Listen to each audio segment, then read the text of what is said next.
നിങ്ങൾ ഈ ഫോട്ടോ കാണണം. അതായത് സാനിയ അയ്യപ്പനാണ്, പോണം ബജവ, പിന്നീട് വരുന്നത് ദീപിക പദുക്കോണ തുടങ്ങിയ നടിമാരാണ്. ഇതെന്തിനു വെച്ചു എന്നല്ലേ ഇപ്പം പറഞ്ഞുതരാം. പൊന്നുമനുഷ്യന്മാർ, നമ്മളിന്ന് സന്ദീപ് ബ്രോ, അതായത് സന്ദീപ് ഏട്ടന് ഒരു കുഞ്ഞു മറുപടി ഞാനിന്ന് ഈ വീഡിയോയിൽ കൊടുക്കുന്നുണ്ട് രേണു സുധി വിഷയവുമായിട്ട്.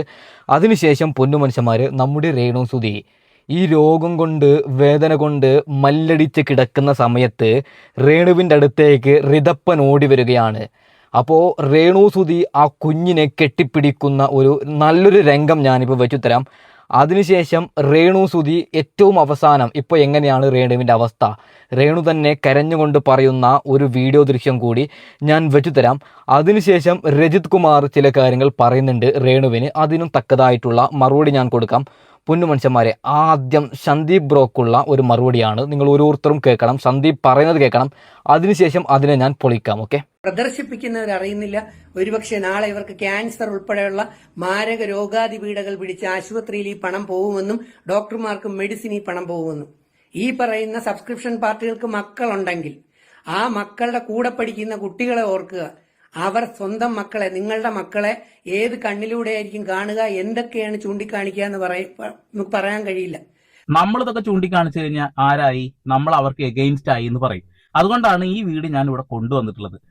അന്നും നമ്മളിത് പറയും ചെയ്തിട്ടുള്ളതാണ്. പക്ഷെ ഇന്ന് ഒറ്റയടിക്ക് ഇതൊന്നും ഒരു കുഴപ്പമില്ല എന്ന് നിങ്ങൾ എങ്ങനെയാണ് പറയുന്നത്? നാളെ നിങ്ങളുടെ വേണ്ടപ്പെട്ട ആളുകൾ ഈ രീതിയിൽ ജീവിക്കണമെന്ന് ആഗ്രഹിച്ചുകൊണ്ടാണോ?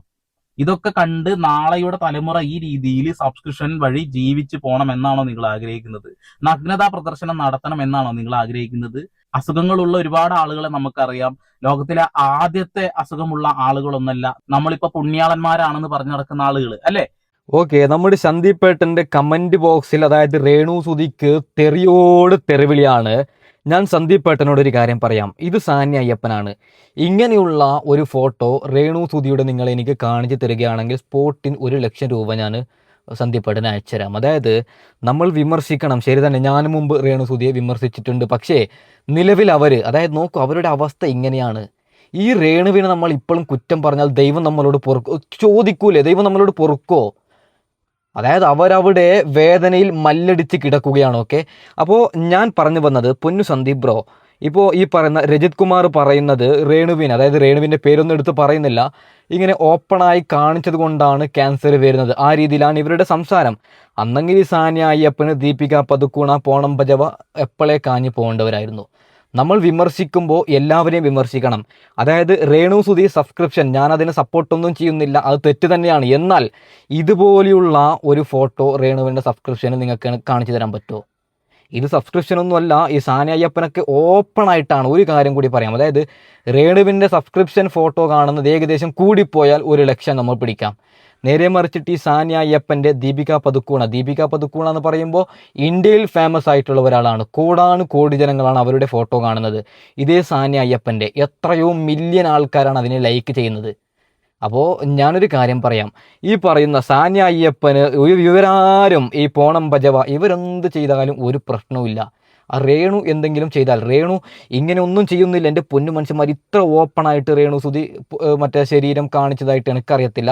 അവർ, അതായത് വൃത്തികേട് ചെയ്തിട്ടുണ്ട്, ഇല്ലെന്നൊന്നും ഞാൻ പറയുന്നില്ല. പക്ഷേ അവർ മാന്യമായ രീതിയിലാണ്, അതായത് വലിയ ഇങ്ങനെ ഒന്നും ഞാൻ കണ്ടെത്തില്ല. ഓക്കെ, അപ്പോൾ നമ്മൾ വിമർശിക്കുകയാണെങ്കിൽ എല്ലാവരുടെ പേരെടുത്ത് നമ്മൾ വിമർശിക്കണം. നിലവിലും ആ സ്ത്രീക്ക്, അതായത് ആ രേണു എന്ന് പറയുന്ന സ്ത്രീക്ക് എത്രയും പെട്ടെന്ന് അവൾ ചാവട്ടെ എന്നാണ് ചിലർ കമൻ്റ് ഇടുന്നത്. അത് വളരെ വളരെ തെറ്റാണ് എൻ്റെ പൊന്നു സന്ദീപ് ബ്രോ. ഓക്കെ, നമുക്ക് ബാക്കി വിഷയത്തിലേക്ക് കടക്കാം. രജിത് കുമാറിനുള്ള മറുപടി ഞാൻ കൊടുക്കാം. അതിനു മുമ്പ് നമ്മുടെ രേണു സുധി ചില കാര്യങ്ങൾ പറയുന്നുണ്ട്, അത് നമുക്ക് കേൾക്കാം. അതിനുശേഷം റിതപ്പനെ കെട്ടിപ്പിടിക്കുന്ന ആ ഒരു രംഗം കൂടി ഞാൻ വെച്ചു തരാം. ഓക്കെ, ഞാൻ പാടിയ യേശുവൻ അടിസ്ഥാനം എന്ന് പറയുന്ന പാട്ട് എല്ലാ ആത്മീയ മക്കളെയും അല്ലാത്ത എല്ലാ മനുഷ്യരെയും, എല്ലാ മക്കളെയും സ്പർശിച്ചെന്ന് എനിക്കറിയാം. വേറൊരു പാട്ട് എന്നെ ആശ്വസിപ്പിക്കാനായിട്ട് ഞാൻ പാടും. ക്രൂശിൽ നിന്നും പാഞ്ഞൊഴുകിയിടുന്ന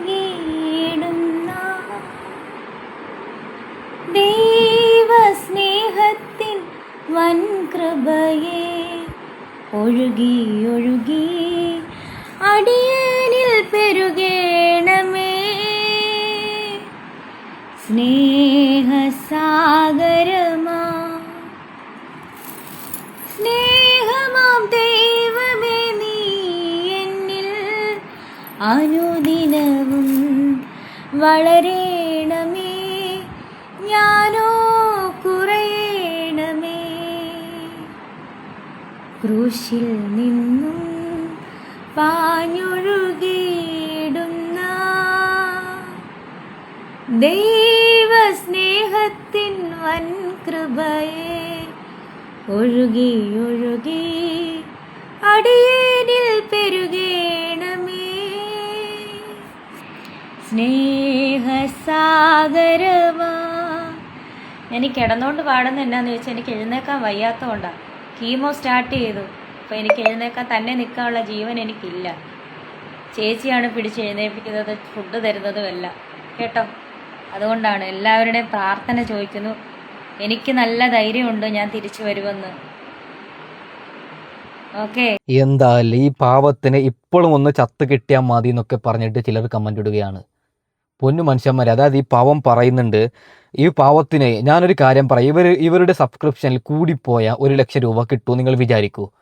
എന്നാൽ ഇവിടെ ഇത്രയും വലിയ ഹോസ്പിറ്റലിൽ എത്ര ലക്ഷം രൂപയാണ് അവിടെ ചിലവാകുന്നത്, ആ കാര്യം കൂടെ നമ്മൾ ചിന്തിക്കണം. ഓക്കെ, അപ്പോൾ ഇവർ കഴിഞ്ഞ വീഡിയോയിൽ രേണു സുധി പറഞ്ഞിട്ടുണ്ട് എന്നെ ഹെൽപ്പ് ചെയ്യാൻ വേണ്ടിയിട്ട് ആ സബ്സ്ക്രിപ്ഷൻ എങ്കിലും നിങ്ങൾ എടുക്കണമെന്ന്.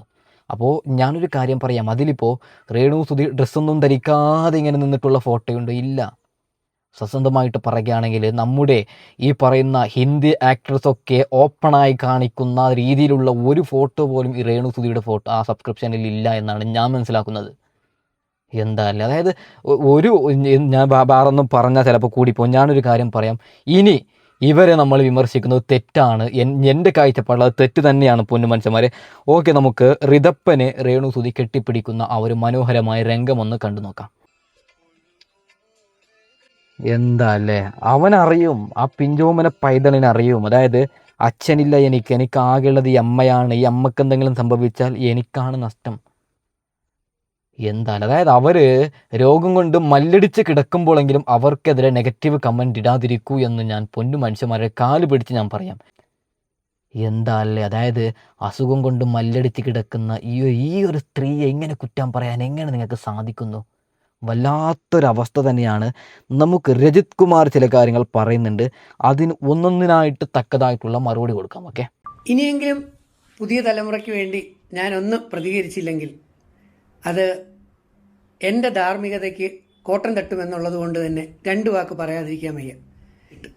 അങ്ങനെ മലയാളി, നമ്മുടെ സമൂഹം, നമ്മുടെ നാട് കുറച്ചു പേരുടെ അധപ്പതിച്ച പ്രവർത്തനങ്ങളാൽ പുതിയ തലമുറ നശിക്കരുതെന്ന് ആഗ്രഹിച്ചുകൊണ്ടാണ് 2 വാക്ക് പറയാൻ കണ്ട ഒരു കാഴ്ചയാണ് സബ്സ്ക്രിപ്ഷൻ.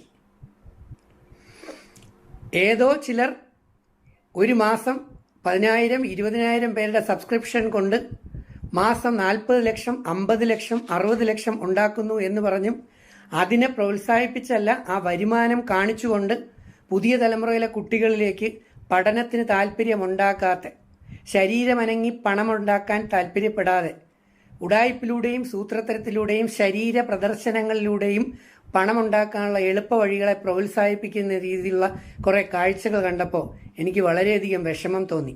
ഓക്കെ, രജിത് കുമാർ പറയുന്നത് ശരി തന്നെയാണ്. ഇതിൽ സബ്സ്ക്രിപ്ഷൻ്റെ പേരിൽ രേണുവിനെ മാത്രം വിമർശിക്കുന്നവരോട് ഒരു കാര്യം പറയാം. അതായത് ഈ കേരളത്തിൽ എത്ര നടിമാരുണ്ട്, ആ നടിമാർക്ക് ഏകദേശം 100%-ൽ 80% വരുന്ന നടിമാർക്ക് സബ്സ്ക്രിപ്ഷൻ ഉണ്ട്.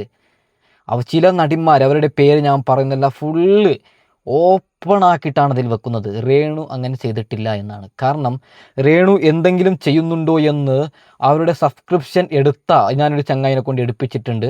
അവരെന്തെങ്കിലും വൃത്തികെട്ട ഫോട്ടോ ഇടുന്നുണ്ടോ നമുക്ക് നോക്കാൻ വേണ്ടി, ഒരു യൂട്യൂബർ അല്ല, അങ്ങനെ വൃത്തികേട് ചെയ്യുന്നുണ്ടെങ്കിൽ ഇങ്ങനെ പ്രതികരിക്കാൻ വേണ്ടിയാണ്. പക്ഷേ ഇതുവരെയായിട്ട് ഞാൻ കണ്ടിട്ടില്ല. വളരെ വളരെ മോശമായിട്ടുള്ളൊരു ഫോട്ടോസൊന്നും അതിൽ അവർ ഇടുന്നില്ല എന്നാണ്. അതായത് ഈ ദീപിക പദുക്കോണ, അതുപോലെ ഷാന്യ അയ്യപ്പൻ, ഇവരെ പോലുള്ള ഒരു ഫോട്ടോ പോലും രേണു സുധി അതിൽ അപ്ലോഡ് ചെയ്തിട്ടില്ല എന്നാണ്. ഓക്കെ, നമുക്ക് എന്തായാലും രജിത് പറയുന്ന ബാക്കി കേട്ട് നോക്കാം. കണ്ടില്ല, ഞാൻ പ്രതികരണം നിർത്തിവെച്ചിരിക്കുകയാണ്, കുറച്ചിരിക്കുകയാണ്. പിച്ചുകൊണ്ട് ഞാൻ പറയാം, ഓർമ്മിപ്പിക്കുകയാണ്. പുതിയ തലമുറയിലെ അല്ലെങ്കിൽ പഠിക്കാൻ പോകുന്ന UP സ്കൂളിലെയും ഹൈസ്കൂളിലെയും ഹയർ സെക്കൻഡറി സ്കൂളുകളിലെയും കോളേജിലെയും വിദ്യാർത്ഥികൾ, യുവതലമുറയിലെ ആൺകുട്ടികൾ ബഹുഭൂരിപക്ഷം പേരും കുറേ പെൺകുട്ടികളും ഇങ്ങനെയുള്ള ജോലി ചെയ്യാതെ കുറേ ഉഡായിപ്പോടുകൂടി പണം ഉണ്ടാക്കുന്ന സബ്സ്ക്രിപ്ഷൻ പാർട്ടികൾ അവരുടെ ഈ വീഡിയോകൾ രാത്രി 10 മണി 11 മണിക്ക് ശേഷം വെളുപ്പാങ്കാലം 1:30 2 മണി വരെ ശരീരഭാഗങ്ങൾ പ്രദർശിപ്പിച്ചുകൊണ്ട് ഷാള് താഴേക്ക് വീണാൽ, മുന്താണി താഴേക്ക് വീണാൽ, സൈഡ് തെരിഞ്ഞു നിന്നാൽ, അതുപോലെ തന്നെ ബ്ലൗസിനകത്തൂടെയുള്ള ക്യാമറ ഫോക്കസ് ചെയ്തുകൊണ്ട് സ്വയം മ്ലേച്ഛമായ തരത്തിൽ ശരീരഭാഗങ്ങൾ പ്രദർശിപ്പിച്ചുകൊണ്ട് പണമുണ്ടാക്കുന്ന കുറേ കുട്ടികളല്ല കുറേ വ്യക്തികളുടെ എണ്ണം. ഓക്കെ, രജിത് കുമാർ ഈ പറയുന്നത് ശരി തന്നെയാണ്. പക്ഷേ എന്നാൽ രേണു സുധി ഇങ്ങനെയെന്ന്, അതായത് രജിത് കുമാർ ഇങ്ങനെ പറഞ്ഞത് രേണുവിനെ കുറിച്ചിട്ടാണ് നമ്മൾ അനുമാനിക്കുന്നത്. തെറ്റാണ്. രേണു ഞാൻ കണ്ടിട്ടില്ല പൊന്നു മനുഷ്യന്മാർ. അതായത് രേണു ഒരു ലൈവ് ഇടുന്നു മുഴുവനായിട്ടും. ഇപ്പോൾ ഈ പറയുന്ന പോണം ബജവ ലൈവ്, അതായത് പൈസ കൊടുത്തു കഴിഞ്ഞാൽ ഈ പോണം ബജവക്ക് ഒരു 400-300 രൂപ നമ്മൾ കൊടുത്തു കഴിഞ്ഞാൽ രാത്രി സമയത്ത് ഫേസ്ബുക്കിലാണ് ലൈവ് ഇടുന്നത്. അവർക്കറിയാം ഫേസ്ബുക്കിൽ ഏറ്റവും കൂടുതൽ ഈ ഞരമ്പ് രോഗികളുള്ളത് ഫേസ്ബുക്കിലാണ്. ഓക്കെ, അതായത് നമുക്ക് ഒരു വ്ളോഗർ എന്ന നിലയിൽ എനിക്ക് അറിയാൻ പറ്റുന്നുണ്ട്. അപ്പോൾ ഇവരിടുന്നത് ഫേസ്ബുക്കിലാണ് രാത്രി സമയത്ത്. ആ ഒരു ലൈവിൽ കയറാൻ 300-400 കൊടുക്കണം. നല്ലോണം ഊരി കാണിക്കുന്നുണ്ട് മറ്റേ ഈ പറയുന്ന പോണം ബജവ. നിങ്ങൾക്ക് ഡൗട്ട് ഉണ്ടെങ്കിൽ യൂട്യൂബിൽ തന്നെ ഒന്ന് അടിച്ചു നോക്കിയാൽ മതി, പോണം ബജവയുടെ കിട്ടും. അതായത് ചിലർ അവരുടെ ലൈവ് ഇങ്ങനെ സ്ക്രീൻ റെക്കോർഡ് ചെയ്തിട്ട് അല്ലെങ്കിൽ അതിനൊരു ക്യാമറയിൽ ഷൂട്ട് ചെയ്തിട്ട് യൂട്യൂബിൽ അപ്ലോഡാണ്, ഇപ്പോഴും ഉണ്ട് യൂട്യൂബിൽ. അപ്പോൾ അങ്ങനെയുള്ള പണി ഈ പറയുന്ന രേണു സുധി എടുത്തിട്ടുണ്ടോ?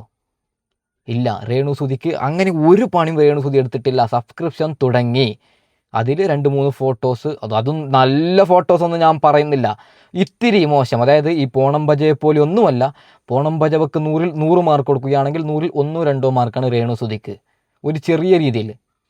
അപ്പോൾ ഞാൻ പറയുന്നത് രേണുവിനെ മാത്രം ഫോക്കസ് ചെയ്തു സംസാരിക്കുന്നവരോട് നിങ്ങൾ ഇവരെക്കുറിച്ചിട്ടും സംസാരിക്കണം. ഇപ്പോൾ രേണു സുധിയെ കുറിച്ചിട്ട് ഒരു നാളിൽ 4-5 അല്ലെങ്കിൽ ഒരു മാസത്തിൽ 10-20 കണ്ടന്റ് ചെയ്യുമ്പോൾ മറ്റുള്ളവരെ കുറിച്ചിട്ടും ഒരു മാസത്തിൽ ഒരു 10-20 കണ്ടന്റ് ചെയ്യുന്നത് നല്ലതാണ്. ഓക്കെ, നമുക്ക് ബാക്കി കേട്ട് നോക്കാം. ഒരു വലിയ വരുമാനം അല്ലെങ്കിൽ ചെറിയ വരുമാനത്തിൽ അന്തസ്സായി ചമ്മന്തിയും കഞ്ഞിയും പയറും കഴിച്ചാണെങ്കിലും തൻ്റെ സംസ്കാരവും തൻ്റെ കുലീനത്വവും തൻ്റെ അഭിമാനവും നഷ്ടപ്പെടുത്താതെ നിങ്ങളെ നാട്ടുകാരുടെ മുമ്പിൽ പ്രദർശിപ്പിച്ച് ആസക്തമായ കണ്ണുകളോടെയും മനസ്സുകൊണ്ടും ചിന്തിച്ച് പലരും ഈ ശരീരത്തിന്റെ പല ഭാഗങ്ങളും ആഗ്രഹിച്ച് പ്രവർത്തിക്കുമ്പോൾ ഈ പ്രദർശിപ്പിക്കുന്നവരറിയുന്നില്ല ഒരുപക്ഷെ നാളെ ഇവർക്ക് ക്യാൻസർ ഉൾപ്പെടെയുള്ള മാരക രോഗാതി പീഡകൾ പിടിച്ച് ആശുപത്രിയിൽ ഈ പണം പോകുമെന്നും ഡോക്ടർമാർക്ക് മെഡിസിൻ ഈ പണം പോകുമെന്നും. ഓക്കെ, ഒരു കാര്യം പറയാം. ഇപ്പോൾ രേണു ആൽബത്തിൽ എന്തിന് അങ്ങനെ അഭിനയിക്കുന്നു എന്നാണ് കുറേ പേർ പറയുന്നത്.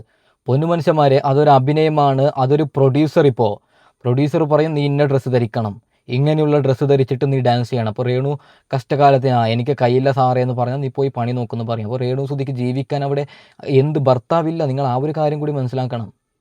ഇപ്പോൾ രേണുവിനോടൊരു പ്രൊഡ്യൂസർ ഞാൻ പറയുന്ന ഡ്രസ്സ് ഇട്ട് നീ ഡാൻസ് കളിക്കണമെന്ന് പറയുമ്പോൾ ഞാൻ കളിക്കത്തില്ല എന്ന് പറഞ്ഞാൽ വീട്ടിൽ പോയി മിണ്ടാതിരിക്കേണ്ടി വരും. ആര് ചെലവിന് കൊടുക്കും? ഞങ്ങളെപ്പോലുള്ള യൂട്യൂബേഴ്സ് കൊടുക്കുമോ? ഈ നെഗറ്റീവ് കമൻ്റ് ഇടുന്ന നിങ്ങൾ കൊടുക്കുമോ? ഇത് നമ്മളിവിടെ ചിന്തിക്കാൻ വേണ്ടിയാണ് ഞാൻ പറഞ്ഞത്. ഓക്കെ, അത് അവരൊരു മനുഷ്യ സ്ത്രീയല്ലേ, അവർക്കും ജീവിക്കണ്ടേ? അതിന് വേണ്ടിയിട്ടാണ് അങ്ങനെയൊക്കെ ചെയ്യുന്നത്. ഓക്കെ പൊന്നു മനുഷ്യന്മാർ, അപ്പോൾ തൽക്കാലം ഞാൻ നിർത്തുകയാണ്. ഒരു കാര്യം കൂടി ഞാൻ പറയാം. മുമ്പ് ഞാൻ വലിയൊരു പുണ്യാളനൊന്നുമല്ല.